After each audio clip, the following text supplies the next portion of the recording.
Want to create a handmade vintage Christmas ornament that looks like it came from a boutique store? In this tutorial, I'll show you how to decorate a layered heart-shaped wooden MDF ornament with decoupage clay, glitter foil, and a stunning crackle finish.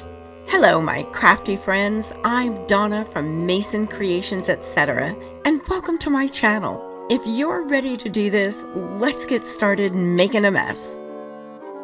Don't you just love these layered wooden MDF shapes? The removable middle of the one heart I won't use in this project, but I'll save it and use it for something else. I'm going to paint both pieces with Dixie Belle chalk paint and the color cotton. The solid heart will be the bottom, and I'll paint that one on both sides. I'm going to be decoupaging on both sides of this one, so I need that white base. I'll let these dry for about 30 minutes. I'm adjusting the top piece on this beautiful rice paper I'm going to use. I want to make sure I get that gorgeous bird positioned properly in that cutout. This is going to be decoupaged on the bottom piece, so I'm tracing around the outside of the heart. I don't normally decoupage this way, but I want to be really precise with this, so that's why I'm tracing and cutting it out. And I did the same thing with the piece for the back of the solid heart.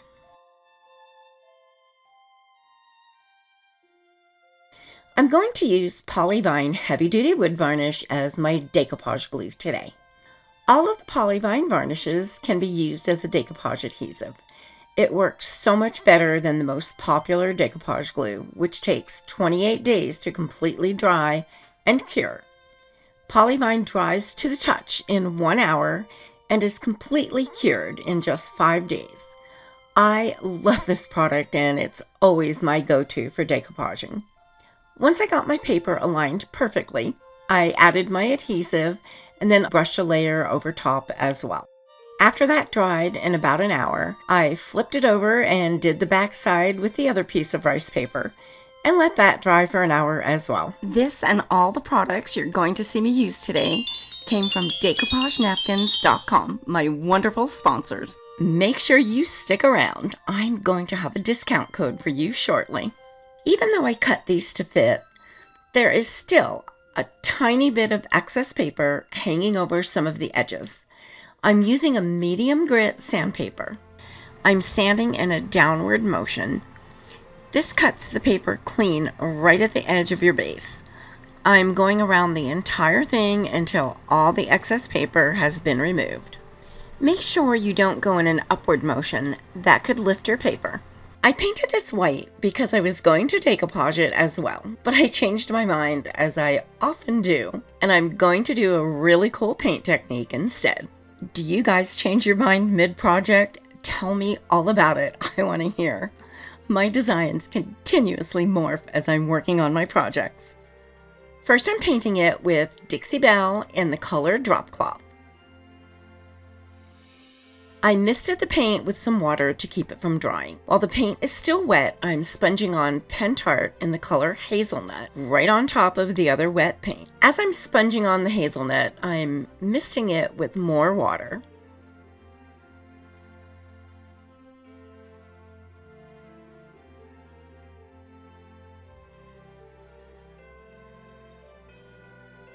Then I used a dry sponge to dab it very delicately and blend the colors a little. I keep dabbing and misting until I like the way it looks. There are little bubbles in the paint from the water and the sponge. They'll pop as it dries and create a dappled effect. I used the drop cloth and hazelnut colors because they went well with my rice paper, but you could use any color combination you want to.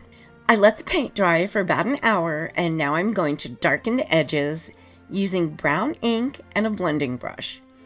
This technique gives you a much softer look than using a sponge and paint. I actually love this softer look.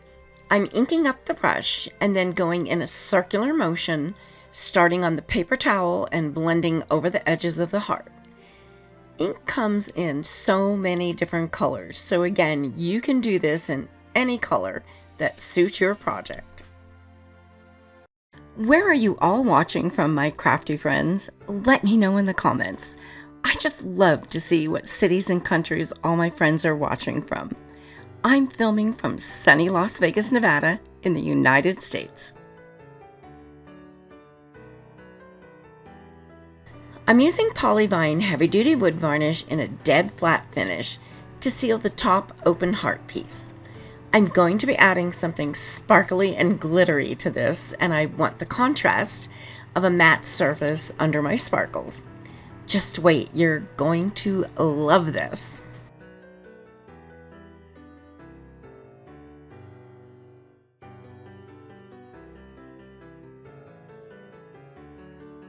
I'm going to glue my two pieces together using Aleene's Tacky Glue. I added the glue to the top piece and then lined it up and set it over the beautiful bird.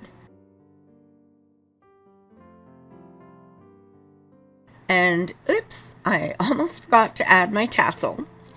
I lifted the top piece up a little bit at the bottom. I cut off some of the top loop of the tassel so it wouldn't make a big lump between the two pieces. I added a little more glue in that corner and then stuffed the tassel between the two layers.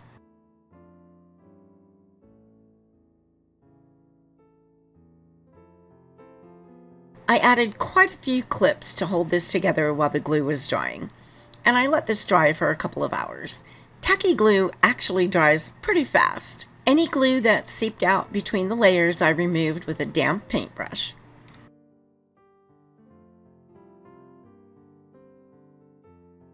I'm going to add some glittery glam to the top piece.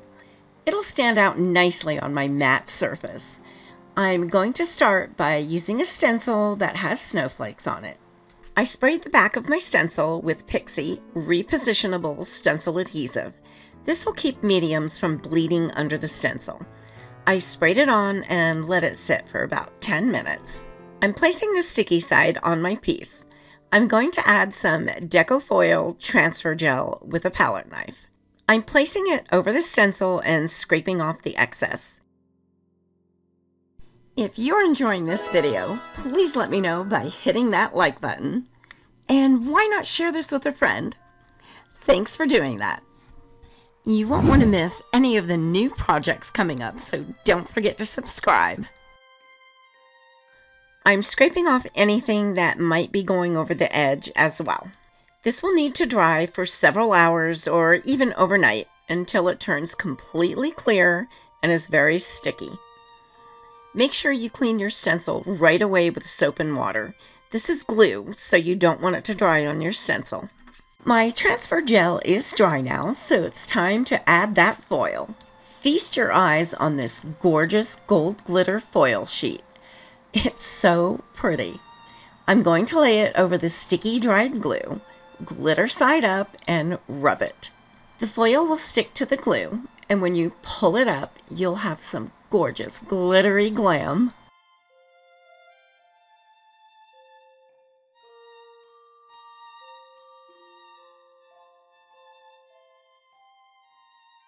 I did the same glittery snowflakes on the back of the ornament. Not the entire back though, just around the edges for the same beautiful highlights.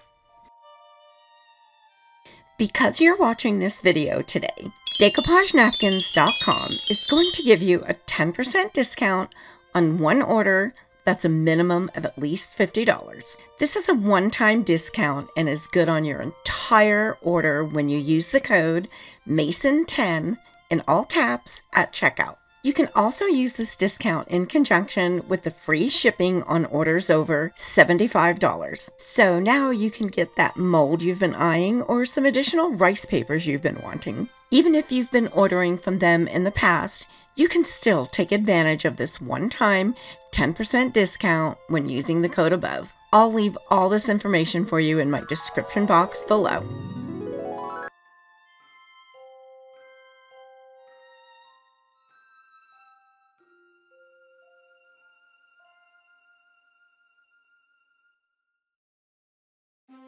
I'm using Pentart's Fine Line Crackle Varnish to add a beautiful vintage porcelain look to this piece.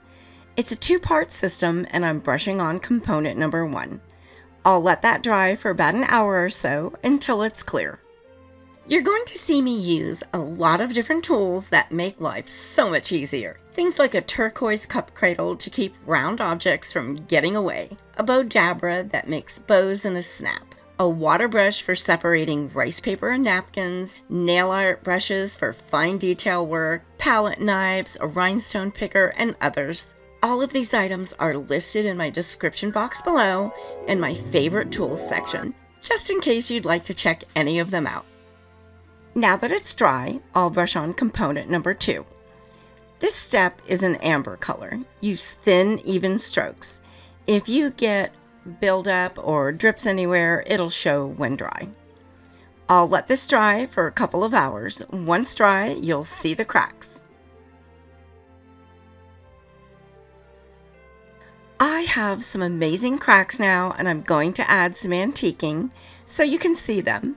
I'm using Pentart Antique Paste. It's solvent-based, so it's safe to put over the fine line crackle. I'm rubbing it into all the cracks and then wiping it off with a soft, dry cloth. Make sure you do not use a wet wipe. The antique will wipe off the surface of your piece, but stay in all those beautiful cracks. I used a gold antique paste, so the cracking is very light and subtle. I let the antique paste dry for a couple of hours. Then I gave it a coat of Winsor & Newton clear glossy varnish. This is a solvent-based sealer, so it's safe for the fine line crackle. It's very shiny and gives your piece an aged porcelain appearance. I let this dry for about an hour. Also, please note that you cannot use any water-based varnishes or antiques over the fine line crackle. It will ruin your crackle finish. Since this product is solvent-based, the best way to clean your brush will be with mineral spirits. In about an hour, the varnish was dry, so I flipped it over and sealed the back with the same varnish.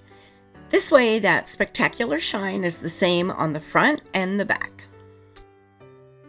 I'm going to glue some bronze ball chain where the two MDF cutouts meet each other. And in a little bit, I'm going to jazz up that chain. But first, we're going to make a very regal crown. DecoupageNapkins.com has such a great selection of napkins that you can purchase one at a time. They carry many other craft supplies such as rice paper, paint, clay, molds, and a great selection of polyvine products. Over 9,000 products and growing. They are wonderful to work with and will send out your order fast. You'll receive free shipping on orders over $75 and special bonus points for orders over $100. Subscribe to their newsletter by entering your email address and you'll receive 10% off your next order. This discount is separate from the Mason 10 discount and may be used on a separate order. They are truly your one-stop shop for craft supplies. Make sure you check them out. I'll be leaving links for all the products I use in my description box below, as well as more information on the previously mentioned promotions. Please note that any of these promotions are subject to future changes. I'm using my favorite DOS clay to make a little crown for my bird. There's one in the image, but it needs to be 3D, don't you think? So here we go. After pressing the clay into the molds, I'm scraping off the excess with my palette knife and then smoothing the clay out with some water. Then I'll put them in the freezer for 20 minutes. Freezing the clay makes it rigid so they just pop out of the mold easily. No tiny little limbs will break off. Fresh out of the freezer, watch how easily these just pop out of the molds. No delicate little pieces will break off. They are frozen solid, so I'll need to let them thaw for a few minutes, but not in the mold. Make sure you remove them from the mold right away as soon as you take them out of the freezer. I'm using Pentart paint in the color gold to paint my crown. Dixie Belle and Pentart are my two favorite paints, and you'll see me use them a lot. I use them because they both go on so smooth and creamy and have outstanding coverage. It amazes me that even Pentart's metallic colors cover in one coat. I test all the products that I recommend in my videos. I won't recommend anything that I haven't used myself and prefer. If I'm recommending it, you can bet it's a great product. Each product will be listed in my description box below and will have a blue link to make it easy for you to find. Any of the links I provide are safe for you to click on. There are 4 little indents at the top of the crown. I'm painting red inside each one of them. I'll let the paint dry for about 15 minutes and then take a wild guess what's going inside each one of those indents. If you follow me, you won't be surprised. These tiny brushes are sold as nail art brushes. However, they are just perfect for doing really small detail work. They are a total game changer. Now it's time to put some rubies in those little indents. Well, not real rubies. Are you surprised? I'll bet not. I'm just using my varnish as a glue for the stones. I put one in each indent and one in the circle at the top.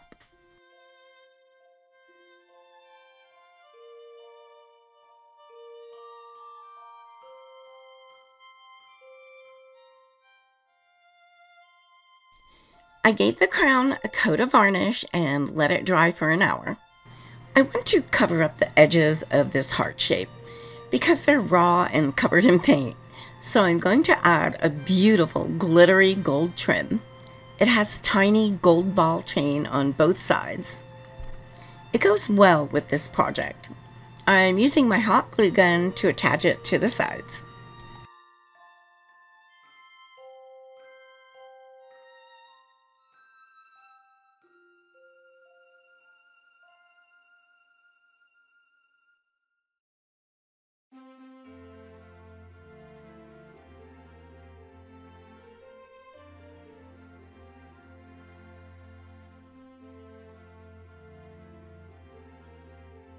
Remember earlier I said I was going to jazz up that bronze ball chain. I'm going to use a tiny brush and add some Redesign Wax Rub in the color Eternal. I'm putting a tiny bit on a small brush and lightly brushing it over the chain. This looks so pretty. Don't forget, all of the wonderful products I'm using today can be found at my favorite place for craft supplies, decoupagenapkins.com. And I'll leave you links in my description box below. I'm using Aleene's tacky glue to attach my beautiful crown.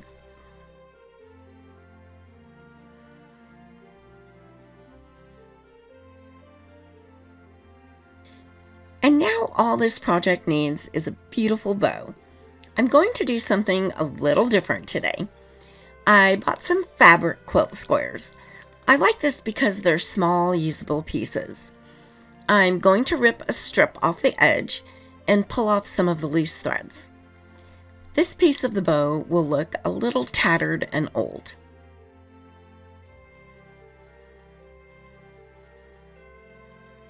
Now I'm going to use my mini bow dapper tool to complete this bow.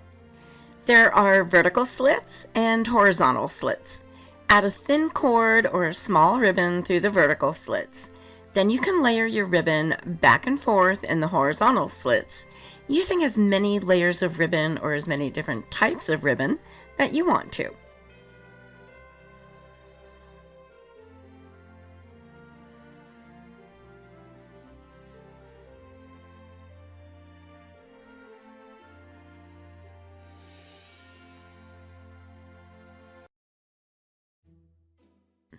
After you have all your layers of ribbon, pull up the 2 ends of your small cord in the vertical slits and tie them together. You can then safely lift up your newly made bow. I bring the cord around to the back and tie it in a knot. Now you can add an embellishment to the center of the bow or another tiny bow. I just love this little tool.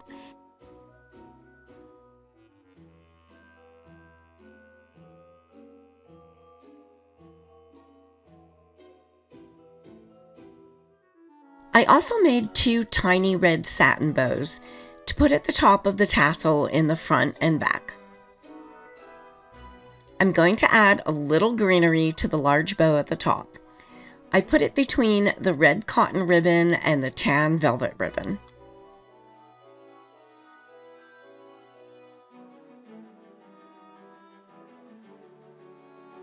I hope you enjoyed this vintage craft project. Be sure to like and share. If you see a hype button, please click on that. It helps my channel by sending this video out to more crafty friends. Check in with me on Sunday mornings for more DIY Christmas ideas.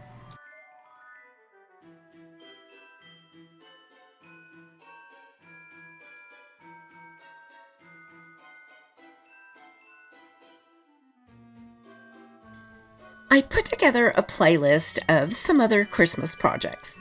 Click the picture on the right to be taken to that playlist. I'm so happy you were here with me today, and thanks so much for watching. I can't wait to see you all next week. I'm working on a new project with you in mind. You can subscribe by clicking my picture in the top right corner.